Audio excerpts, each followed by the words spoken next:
আইদাস YouTube চ্যানেলে প্রিয় দর্শক বন্ধুরা, তোমাদের মাননীয় মুখ্যমন্ত্রী যেটা ঘোষণা করছেন যে 21 লক্ষ জব কার্ডধারীদের আপনার 100 দিনের টাকা কিন্তু দেওয়া হবে। তার আগে আপনাদের বন্ধুরা এই কাজটা করা না থাকলে আপনার জব কার্ডের টাকা কিন্তু আটকে যেতে পারে। তো চলুন বন্ধুরা, সেই কাজটা কি, আপনাদের সেই জব কার্ডে সেই কাজটা করা আছে কিনা সম্পূর্ণ আপনারা দেখতে থাকুন। এই চ্যানেলটার মাধ্যমে অবশ্যই আপনারা ভিডিওটা সম্পূর্ণ দেখাবো, অবশ্যই ভিডিওটা সম্পূর্ণ দেখবেন, চ্যানেলটা অবশ্যই সাবস্ক্রাইব করে রাখবেন।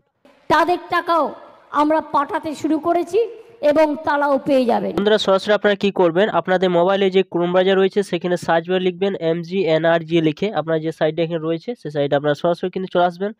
যেটা লিখবেন, লেখার পর সেটা টাচ করবেন এবং আপনারা MGNRG যে সাইটটা রয়েছে সেই সাইটে আপনারা সরাসরি কিন্তু আপনারা আসতে পারবেন। এরপর সরাসরি আপনারা কি করবেন, এখানে দেখুন দুটি অপশন রয়েছে, একটা মহাত্মা গান্ধী NRGA এবং সরাসরি আপনার শর্টকাটে যে আপনার এখানে সেটা দেখতে চাইলে আপনার জব কার্ডটা সেই কাজটা করা আছে কিনা, যদি করা না থাকে তাহলে কিন্তু সেই জব কার্ডের টাকা আপনার আটকে যেতে পারে। তো আপনাদের মহাত্মা গান্ধী যে NRGA যে অপশানটা রয়েছে সেই জায়গায় সরাসরি আপনারা কিন্তু টিক চিহ্ন করতে পারেন, বা আপনার সরাসরি সেখানে না গিয়ে আপনারা কিন্তু এখানে গ্রাম পঞ্চায়েত যে অপশান রয়েছে সেই জায়গায় আপনারা আসতে পারেন। তো আপনারা সরাসরি কী করবেন, যে গ্রাম পঞ্চায়েত অপশান রয়েছে সেই জায়গায় আপনারা আসবেন, এখানে একবার টাচ করবেন।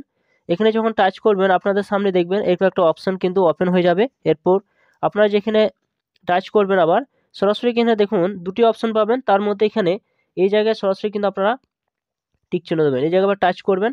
এই জায়গায় যখন টাচ করবেন আবার সাইটটা ওপেন হবে, আবার একটু অপেক্ষা করবেন। এরপর দেখতে পাবেন আপনাদের সামনে এরকম ভারতবর্ষের যতগুলো রাজ্য রয়েছে সমস্ত রাজ্যগুলো এখানে শো করবে। এরপর এখানে আপনি ওয়েস্ট বেঙ্গল রয়েছে, সেই ওয়েস্ট বেঙ্গলটা এখানে আবার টাচ করবেন। আপনারা দেখতে পাবেন আপনাদের সামনে এরকম একটা ওপেন হয়ে যাবে। তো সরাসরি আপনারা দেখতে পাবেন এখানে একটা অপশন রয়েছে, দেখতে পাচ্ছেন ফাইন্যান্সিয়াল ইয়ার, সেই ইয়ারটা আপনার অবশ্যই এখানে 2023-24 যেটা রয়েছে সেটা এখানে টিক চিহ্ন দিয়ে দেবেন, ক্লিক করবেন। সিলেক্ট অপশানে যখন টাচ করবেন সে সালটা কিন্তু এখানে শো করবে। দেখতে পাচ্ছেন এখানে 2023-24 যেটা রয়েছে সেটা কিন্তু এখানে টাচ করবেন। আপনার ডিস্ট্রিক্ট, আপনি যে ডিস্ট্রিক্টে রয়েছেন সেই ডিস্ট্রিক্টটা এই জায়গায় অবশ্যই কিন্তু আপনারা বসিয়ে দেবেন। আপনার ব্লক কোথায় রয়েছে ব্লকটা এই জায়গায় দিয়ে দেবেন। এছাড়া আপনার পঞ্চায়েত, গ্রাম পঞ্চায়েত কোথায় রয়েছে এই জায়গায় দিয়ে আপনার প্রসিড যে অপশন রয়েছে সেই জায়গায় আপনারা ক্লিক করে এগিয়ে যাবেন।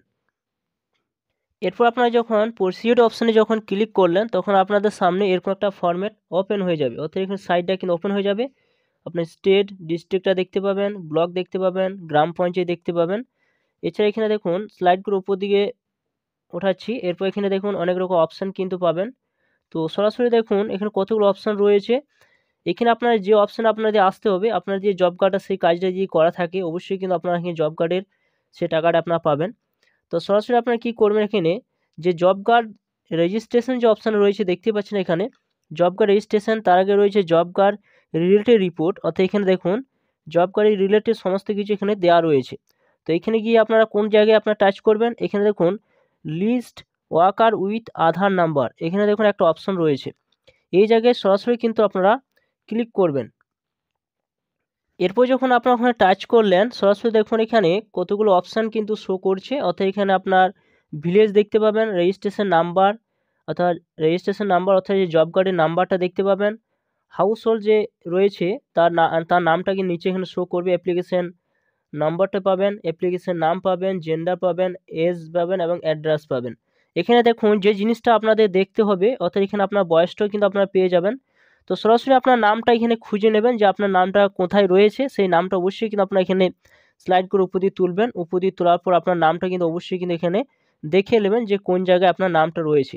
সেই নামটা দেখে নেওয়ার পর আপনারা দেখবেন যে আপনার রেজিস্ট্রেশন নাম্বারটা সঠিক রয়েছে কিনা, এখানে রেজিস্ট্রেশন নাম্বারটা সঠিক রয়েছে কিনা, আপনার নামটা রয়েছে কিনা। এরপর দেখুন মেন যেটা এখানে আপনাদের থাকতে হবে, তাছাড়া আপনারা কিন্তু সেই জব কার্ডের টাকা আপনারা পাবেন না। আপনার অলরেডি কিন্তু আগেই কিন্তু ঘোষণা করা হয়েছিল যে প্রত্যেক পঞ্চায়েতকে কিন্তু অর্ডার দেওয়া হয়েছিল যে প্রত্যেক জব কার্ডের সঙ্গে আধার কার্ডে কিন্তু লিঙ্ক বা ভেরিফাই থাকতে হবে। তো দেখুন এখানে উপরে কিন্তু একটা অপশন রয়েছে, আধার নাম্বার বলে একটা অপশন কিন্তু রয়েছে, এখানে দেখুন একটা ক্রস চিহ্ন রয়েছে, অর্থাৎ এখানে যে সমস্ত জব কার্ডগুলো রয়েছে সমস্ত জব কার্ডগুলো কিন্তু আধার কার্ড কিন্তু ভেরিফাই করা আছে, দেখতে পাচ্ছেন। তো আপনার জব কার্ডটা এখানে যদি ভেরিফাই করা না থাকে, যদি এখানে ফাঁকা থাকে, তাহলে আপনি জানতে পারবেন যে আপনার জব কার্ডটা আধার কার্ডের সঙ্গে ভেরিফাই করা নেই। তো তখন আপনি কি করবেন, সরাসরি কিন্তু আপনার যে গ্রাম পঞ্চায়েত রয়েছে সেই গ্রাম পঞ্চায়েতে গিয়ে সরাসরি আপনার কিন্তু যোগাযোগ করতে হবে যে আপনার আধার কার্ডটা আপনার জব কার্ডটা আধার কার্ডের সঙ্গে কোনো ভেরিফাই বা লিঙ্ক করা নেই। তো সরাসরি গিয়ে সেইখানে আপনাদের জব কার্ডের জেরক্স, আধার কার্ডের জেরক্স সমস্ত কিছু দিয়ে সেখানে আসতে হবে এবং সেখানে ভেরিফাই করে আসতে হবে। আর ভেরিফাই না করলে আপনি যে রাজ্য সরকার বা কেন্দ্রীয় সরকার থেকে যে সমস্ত টাকাগুলো জব কার্ডে দেওয়া হয়ে থাকে সে সমস্ত কিন্তু টাকাগুলো আপনার আটকে যেতে পারে যদি এখানে আপনার লিঙ্ক করা না থাকে। তো সেটাই অবশ্যই কিন্তু আপনারা খেয়াল করে দেখে নেবেন যে আপনার জব কার্ডটা আধার কার্ডের সঙ্গে ভেরিফাই করা আছে কিনা। তো এখানে দেখতেই পাচ্ছেন, তো অবশ্যই নামটা খুঁজে নিয়ে তারপর আপনি দেখে নেবেন যে আপনার এখানে সেটা ভেরিফাই করা রয়েছে কিনা। তো বন্ধুরা, এই ছিল ভিডিও যদি ভালো লাগে অবশ্যই লাইক করবেন, চ্যানেলটা অবশ্যই সাবস্ক্রাইব করে রাখুন এবং পাশে থাকা বেল আইকনটি অবশ্যই আপনারা অন করে রাখবেন এরকম ধরনের নিত্য নতুন ভিডিও পেতে। থ্যাংক ইউ বন্ধুরা, সকলে ভালো থাকবেন।